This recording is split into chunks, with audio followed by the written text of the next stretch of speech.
Welcome to the video here.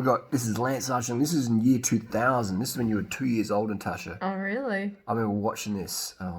This is Marco Pantani in the pink pants. And this is Lance up Horticam. And this is back in the day when bikes were lighter than they are today. Literally, Yeah. the bike Lance. Is that what's going on with the cat? So you might want to attend to them if you need to. There's a bit of a cat fight going on here. This is basically the days where Lance Armstrong's bikes, the Trek that Lance is riding here, I would prefer to own than the latest Trek Madone disc. That looks like Kivalev waiting up for Lance. Look at that. There's a bit of teamwork going on there. Ex-Cofidis rider. Back in the day when Cofidis was a team that ditched Lance, allegedly when he was in hospital with the cover of cancer and chemo. Look at these go straight past him. Lance goes straight past him. That's Zula. It looks like Zula and Escartine. And Lance is just like in a different world. So people were speculating he had a motor on his bike. Doing what do you think? I don't know about a motor on this bike. I think this was a legit the ascent of Mont Ventoux in the 2002, same era, same year. And this we've got Lance Armstrong. Looks like we've got a Jean Dillatour rider there. And look at that. That is Pantani going for the attack, and Lance is just sort of sitting around. This Escartane on his wheel almost puts him into the gutter. Was that deliberate or not? Ferronk's there in his Polti kit and on his copy bike, and that's it. That looks like that's Santiago Botero, the Colombian. Look at that. Lance just rides past him like holy heck. And Botero wasn't a bad climber. Look at that. Lance is just bridging the gap to Pantani. Pantani's so small, it's hard to see him, isn't it? So look at the difference in kilos. You're probably talking like 20 kilos difference between Lance and Pantani in this video. And look at this difference. This is Lance on a 58 centimeter Trek. Look how many spaces he's got under the stem. He doesn't have that much of an aggressive setup. This bike's all day riding bike. He's running the Seriums. Didn't even have the Serium SLs. Actually, they weren't out. And this is the first gen Seriums. This is 2000. Non-speed race group set. And he's just talking to Pantani. Look how smooth Lance is going. But he's just, look how next level Lance was. Takes a hand off the bar, looks back. Come on, elephant ears, let's do this. And he's holding back, you can tell. Rowan Dennis and Lance ride very, very similar. I reckon they're really similar riders in physique and riding technique. This looks to be 2007, I would say. Discovery. It was that Contador in the white jersey. This is the race that Contador wouldn't have won if Rasmussen got booted out, if I remember correctly. So Contador's on the move, and let's have a look at the response from Rasmussen, aka the pretzel, aka the banana, aka the artichoke, aka the asparagus man, slender man. And is that Cadell Evans? Looks like it. Cadell Evans on his Ridley, trying to hold the wheel there. And what's going to happen here is this Contador Rasmussen. This is like praying mantis versus small praying mantis, and look at that. So this goes to show you the talent that we had of Rasmussen. He's about to launch away. Oh no, he's not. Contador's going for the launch. I don't actually remember this stage that well. So what's going on here? So there's 1K to go. That looks like Cadell going for it. Isn't it amazing that Valverde would be in this peloton and still going well? Look at that. So look at that's Rasmussen. So Rasmussen is just gapping Contador like Contador is a noob. Alright, and this is the Tour. Look at out the saddle the whole way on his what's the group sets he got on there? He's got the 78 group set, 7800 group set with its wires. It was so easy to change. The external derailleur housing is just so easy to change. I was actually working on a bike today. Look at that cadence. So Rasmussen's got that cadence got on there. Got it inspired by Lance Armstrong. Big gaps. And that was amazing, wasn't it? That Rasmussen got booted that year. But that's some team politics that went sour. That was very bad for Rubberbank sponsorship. But yeah, look at that. Big gap. So Rasmussen was on the next level in that race. To be able to drop Contador, that's impressive. Not only drop Contador, but like just totally in another league.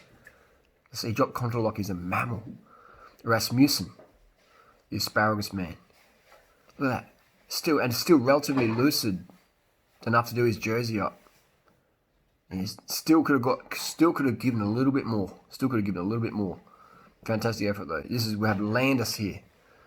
This is Landis. Look at his stem flipped up. He's gone full mammal style. That stem's flipped up. This is Discovery. This is 2006.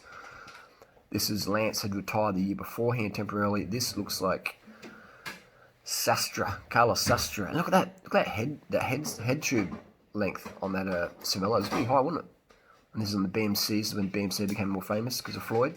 BMC, made in China. A Chinese brand bike. What group set they were on? Remember that? They were on the Campag record back in the day.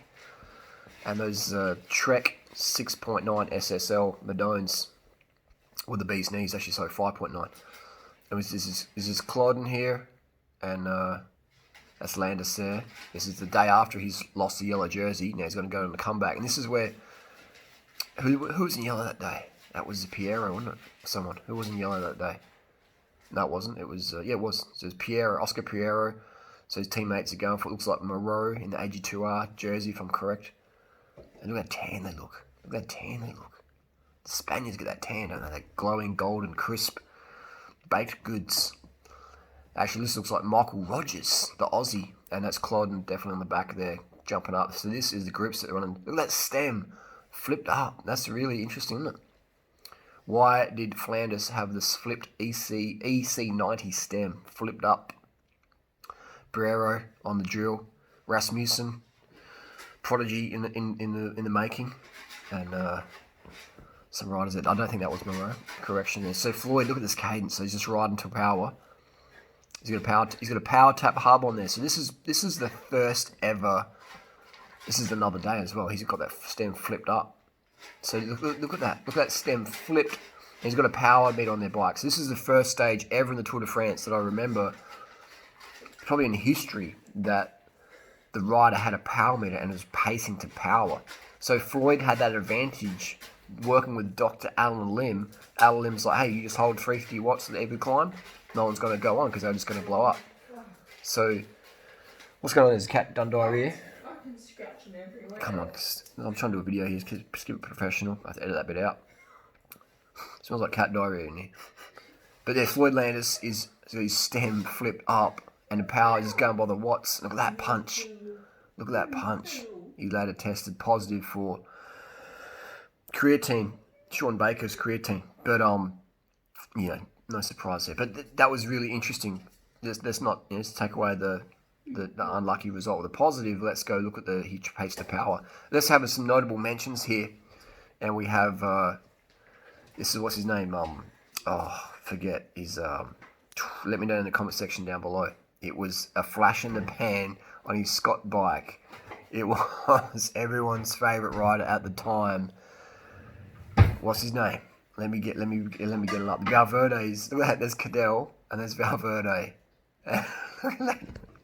Look at that. No, you know what I mean? Cadell and Valverde on the same boat. So yeah, this is what's his name? How are we forgetting the name here? Having a mental lapse. Ricardo Rico. So this older age Alzheimer's kicking in for Durianrider. So this is in the 2000 and what bikes they're riding? I'd say it's 2008.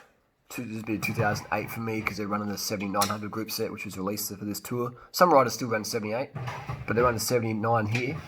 Ricardo Rico is, and look at that, just dropped him up the climb. This looks like the Col what's this? This looks like Col de Glandon, if I remember correctly. And because I've always been there a few times, I've ridden up there. And look at that, just dropped him. So Ricardo Rico taken the piss a little bit by making it a bit obvious. I don't think the two organisers like that.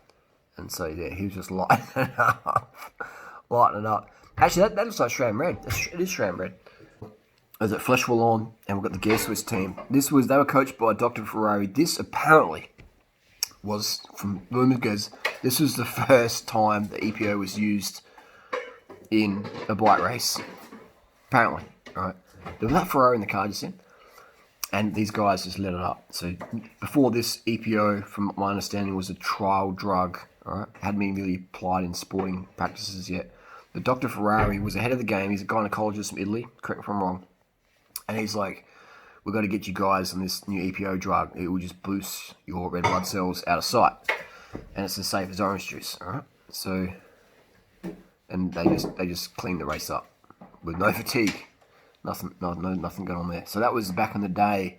That was '94. So some of those bikes may have had downtube shifters. Because the was it '92? The first 7400 Dura S groups that came out. That was pretty interesting.